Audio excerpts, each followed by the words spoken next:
Spread the word of Islam. Oh, fortunate one, paradise must be won. Paradise must be won each day and each night. Through darkness and through light, cry it out to the world. Spread the word.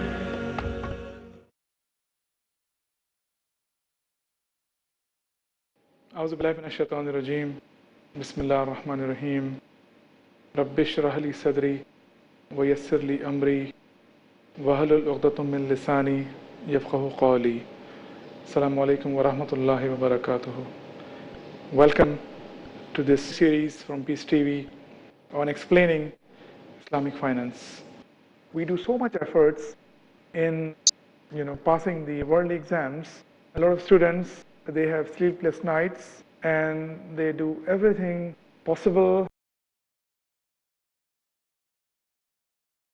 Examination hall, do they know what is going to come in the examination paper? Obviously not. They try to cover everything, but they are unsure as to what questions will come in the exam. And if the examination paper contains the questions for which they had studied, they are very happy and they finish it in a successful manner, and then they come out from the examination hall happily. But if the question paper contains questions for which they did not do any study or they left out, then obviously they are not happy. They struggle and they say, when they come out, when their parents ask them, how did you do? They said 50-50, or they said not very good. They're not very happy, and it basically brings them down. The morale is down because they could not. But have you ever thought of this world as an examination hall? So when we enter into this examination hall, don't you think that this is an examination hall?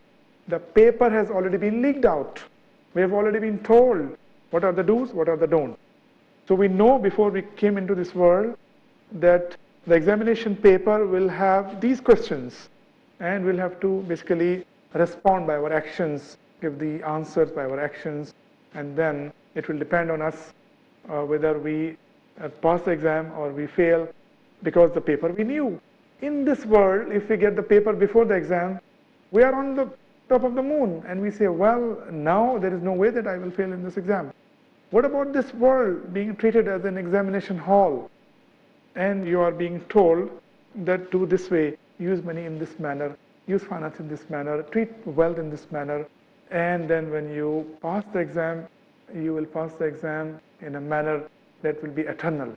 It will not be a temporary exam. And Sharia does not only tell you don'ts, it also tells you do's. And when it tells you do's, then obviously there is a blessing of Allah in those do's. So whenever you have invested His money in a business, in a manner that He wants you to do, definitely the barakah will come, the blessing will come. Maybe Allah subhanahu wa ta'ala will test you by giving you some hard time in the business. But if you are steadfast and if you continue to apply the Sharia principles in your business, then definitely the time will come that Allah subhanahu wa ta'ala will bless you and will make you successful in this business.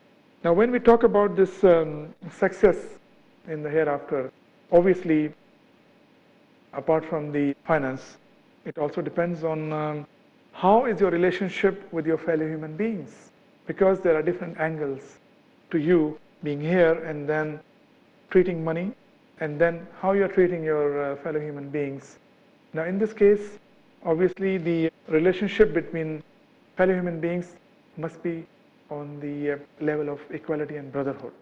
What does that mean? It is very easy to say brotherhood and equality, we should treat people in a fair manner, but if you think more about it, you will come to know that Allah subhanahu wa ta'ala is reminding us 5 times a day, to the Muslims, 5 times a day, that all human beings are the same in the eyes of Allah subhanahu wa ta'ala, except the ones who are more pious. They are closer to Him. But we don't know. This curtain will be removed from our eyes in Yawm al-Qiyamah, when we will know that some people we used to think they are not higher, and we did not treat them well because we thought, they are not very rich, or they are not according to our level. But when the curtain will be removed from our eyes, you will see that they will be far ahead of us, some of them, because they were more closer to Allah subhanahu wa ta'ala, which we did not know in this world. Now, how Allah subhanahu wa ta'ala going to masajid, going to the mosque. And when we go to the masjid, we offer our prayer together. When there is a time to pray, Salat al-Fajr or Zuhr or Asr or Maghrib or Isha 5 times, when we go to the masjid, a rich man driving a very posh car will park his car outside the masjid and will come and stand behind the prayer leader, the imam, and then a sweeper who is sweeping the road near the masjid will also stop his work. He will come and he will do the ablution, the wudu, and then he will come and stand right next to this guy who has just driven a posh car and parked the car outside the masjid, and will come and stand right next to him, and their shoulders will be touching each other.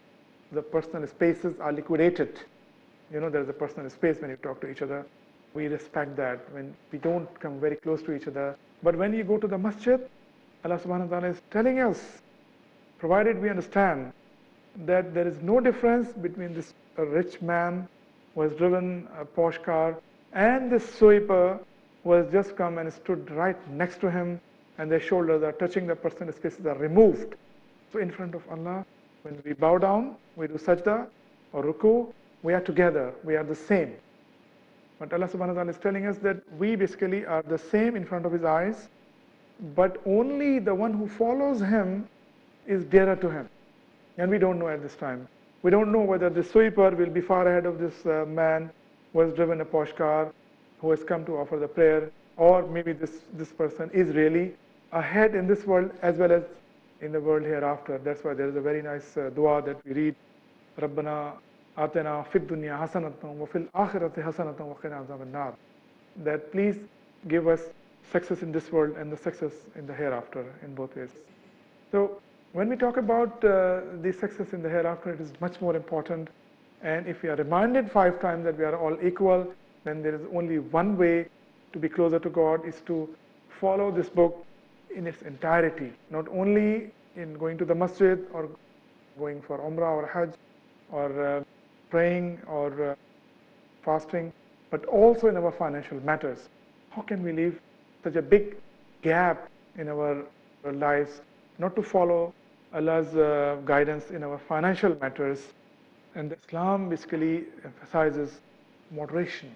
We are allowed to earn for our families, for our dependents, and there is no harm if you keep yourself in a halal manner, be a businessman, and earn more than what is sufficient. And as per the fuqahas or ulamas or scholars' understanding, what do you need? You need shelter, you need 3 square meals, and you need some clothes to wear, and that is sufficient for this temporary world.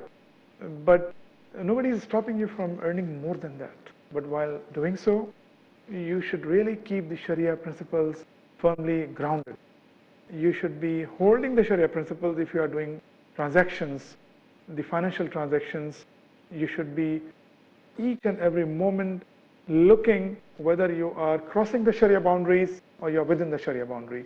This is the only way to earn akhirah. This is the only way to ensure that you are following Sharia in a complete manner. Not only the other aspects, but also the financial aspects. And then, whenever there is a greed, definitely there is a disaster. We have seen since 2007, this world is reeling under the financial crisis. And we have seen that this is the wrath which Allah subhanahu wa ta'ala has brought on the humans because of indulging in riba. There is no 2 ways about it. And this is the sunnah of Allah subhanahu wa ta'ala. This is the practice of Allah subhanahu wa ta'ala. Allah subhanahu wa ta'ala will never allow the empires built upon riba to survive and to flourish and to prosper. Allah subhanahu wa ta'ala will keep on destroying the empires built with riba. So here there is an example we are seeing, started off from USA. Now it has spread, and almost entire Europe is under its influence. We don't know how Europe is going to fix this. We hope that Europe is much more conservative in fixing it and get some guidance from the Islamic financing principles, and hopefully that this will come to an end. We will not see any crisis after that. But so long as this world will continue to ignore Allah's warnings, and so long as this world will continue to indulge in riba, we'll continue to see these crises, because of these empires built with riba will continue to be destroyed. A lot of people will continue to suffer under this. And how do we remain grounded? How do we hold the Sharia principles, teachings of Quran and Sunnah? Quran basically is a theory. Rasul Sallallahu guidance and how he did is basically a Sunnah. And this is the way that he taught us. He was a trader himself, as I said earlier, and he set very high standards as to how our trading is done.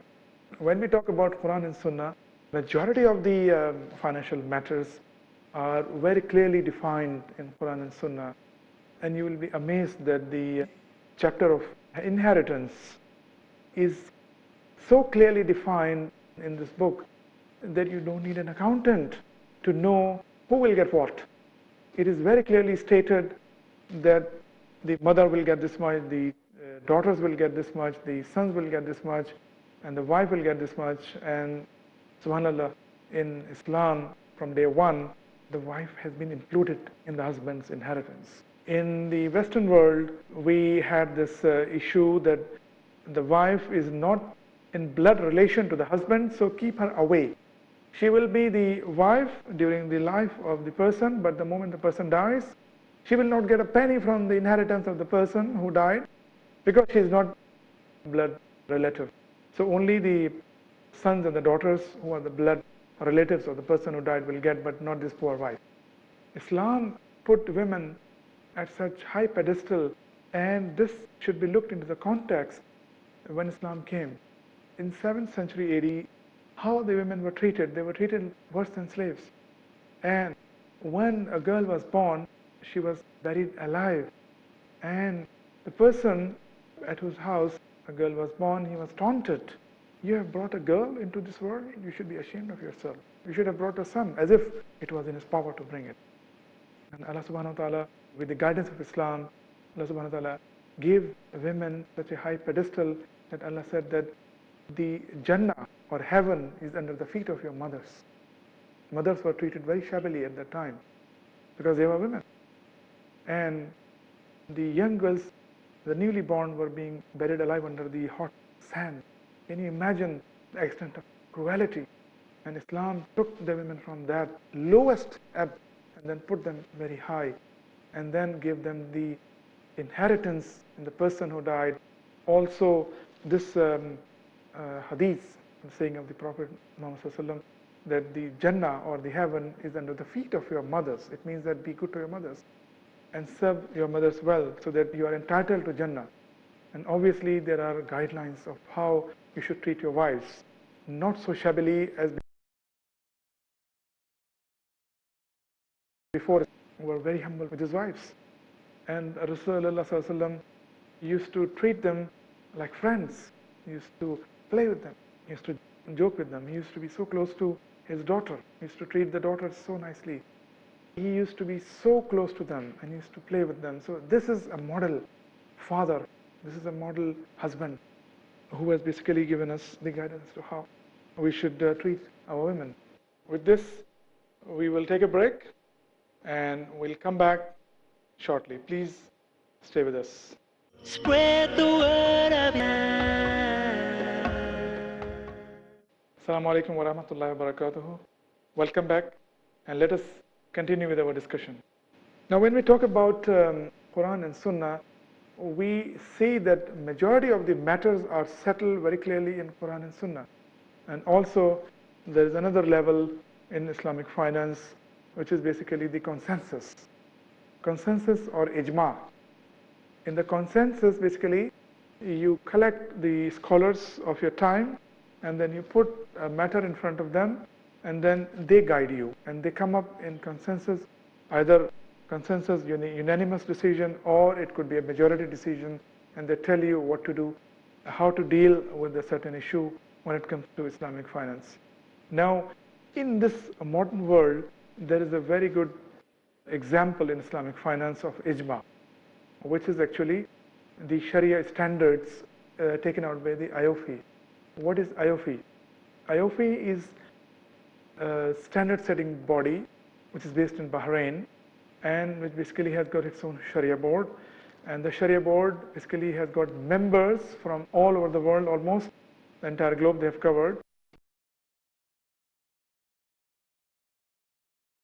From Sudan, from Malaysia, Indonesia, Pakistan, from US, and from other parts of the world. So these scholars basically sit on an ongoing basis, and then they take a decision, and they release the decision in shape of a standard, and then the standard becomes part of the book called Sharia Standards. And this is actually the best example I can give you as ijma. And then there is another level, which is qiyas or analogy. When we talk about the analogy, Quran, Sunnah, and then these four scholars, and then ijma, and then qiyas. So very, very few issues remain which are not covered by these four levels, and then we come to the ijma, and then analogy or qiyas at the end. So this is the way the Islamic finance works. It's like a very well-oiled machine. And not only that the IOFI has given us the Sharia standards, it has also given us how to apply those standards in a manner which is basically the recording of the transactions and all, which is called the accounting standard. So we have an international accounting standards, and then we have the IOFI accounting standard. When we talk about money being treated as a commodity, we look at the international accounting standard.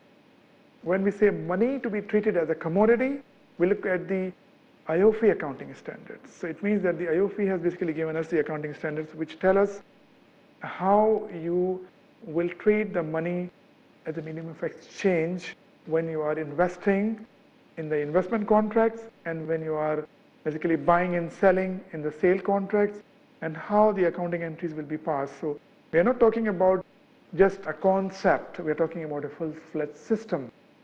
And this system works like a well-oiled machine. There are risk management modern tools in shape of the internationally based, the Islamic Financial Services Board, which is based in Malaysia, but it has got the conferences and the workshops in the Europe offices in the other countries, which in fact tell the Islamic financial institutions how you should deal with the risk management and how you should deal with the capital adequacy issues and the other issues. So we are talking about a full-fledged system. The world needs to look at it and derive some guidance from this, and do not try to fix the already tried and tested and tried financial system, which is bound to give us more crisis if we do not look at the Islamic financial system and we do not derive some basic principles from the Islamic financial system, which is based on equity. It is an equity-based system. It is not loan capital-based system. It is a risk capital-based system. So here we are talking about a system which is basically telling you that the money should be used as okay. And in this case, when we talk about economic philosophy of Islam, then we talk about the principles and the rules which are adequately covered in all these different stages, and different organizations are there to look at and to guide us to how we should deal with them. In continuation of our explanation of the Islamic finance, its structures and the products and the concepts behind all the Islamic financing principles, we'll continue with this episode wherein we will look into the risk capital and loan capital, and what is the difference between risk capital and loan capital, and how beneficial it is to apply the wealth as risk capital rather than loan capital. We know that basically the wealth is applied to create more wealth. Always, if you like to create more wealth, you have to apply wealth. Now, how do we apply wealth? There are no two ways. Either you do it through a loan capital or you do through a risk capital.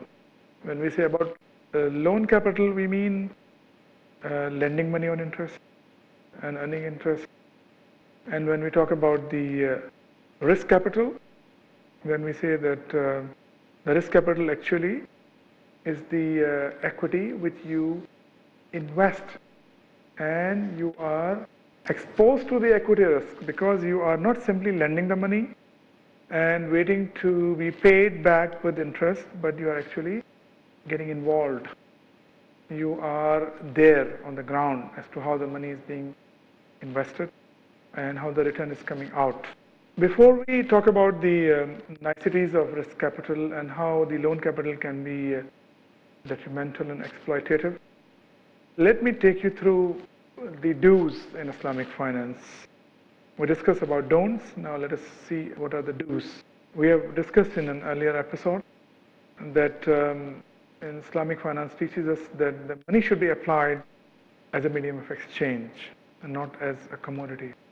So we cannot buy and sell commodity, but we apply money as a medium of exchange. Money, but there is one side is money and the other side is the goods, commodities, assets, services, which are obviously permitted by Sharia.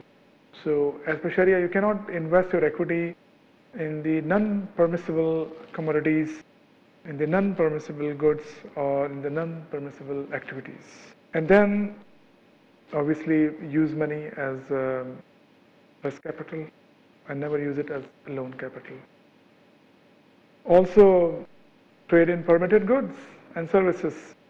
And if you go to see, very few limited items are forbidden. The rest of the whole world is open for you to do transactions. And you can count on fingers what is forbidden. Alcohol, pork, tobacco, and all related goods. And also pornography, also the conventional banking transactions, conventional insurance, and any conventional way to deal with money is forbidden in Sharia. Compared to that, the entire world is open for you. Can you complete the counting of the permissible goods? You can't, because there are so many of them. When you go to any supermarket, you see a huge lineup of goods, all sorts of goods in which you can deal. They are edible goods. Some are perishable, some are non-perishable. And then you have different kinds of juices. You have got washing powders, for example. You have got, you see, I can continue to count, but it will not end. So here, Allah subhanahu wa ta'ala has forbidden very few goods. That is because these are harmful to us. With this, we come to an end for this discussion. And inshallah, we'll see you in the next episode. Please do join us then. Assalamu alaikum wa rahmatullahi wa barakatuh. Spread the word, oh man. Spread the word of Islam. Oh, fortunate one. Paradise must be won. Paradise must be won. Each day and each night. Through darkness and through light. Cry it out to the world. Spread the word. Spread the word.